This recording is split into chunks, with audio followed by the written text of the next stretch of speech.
Hello beautiful people, welcome back to my channel. Jamani, mimi leo sijalala vizuri lakini nashukuru.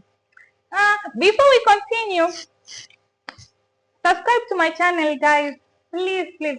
Najua umefika hapa kwa sababu unataka kunifuatilia na unapenda video zangu, na mimi nakukaribisha na nashukuru kwa kuniwatch.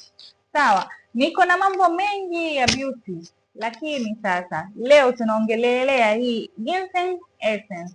Hii ni serum, kama serum yani, but ina faida nyingi katika skin yako. Sawa, hizi naziuza mimi, bei yake ni shilingi 900 peke yake, Kenyan shilling. Haya, tutaanza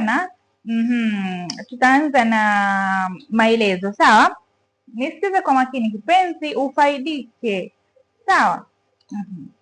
It helps improve the skin texture and vitality. Sawa.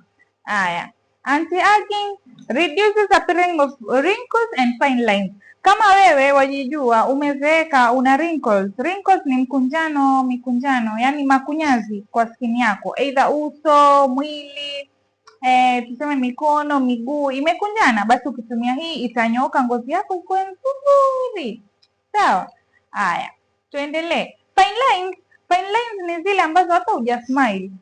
Wewe mkaa tu hivi maskini, mtu wa watu, mtu wa kuona uko una lines hapa vinasinya, vinakaa vibaya, basi hii ginseng inasaidia kipenzi changu. It moisturize.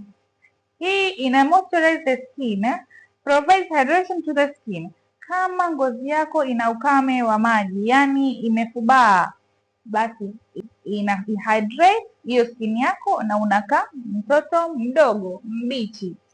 Sawa.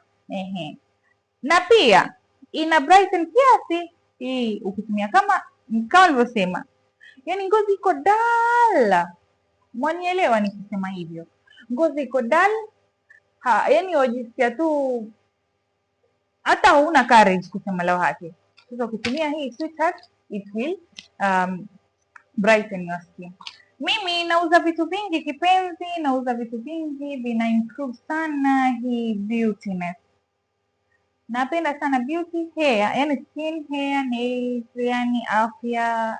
So today we talked about this na siku zingine. Make sure you subscribe to my channel so that you see a lot of things ambazo ninapost about beauty. Jamani, usi lose hope. Hata kama wewe ni mtu mzima, uzuri ni lazima. Mtu kujiweka smart ni vizuri. Sawa, mwanzo anza kujipenda nafsi yako. Jipende nafsi yako kipenzi changu, alafu watu wengine nao watapata kukupenda. Ukisema utajiachilia, wewe mwenyewe utaboeka na ukose furaha ya maisha. Asanteni for watching. Bye. See you at the next video guys.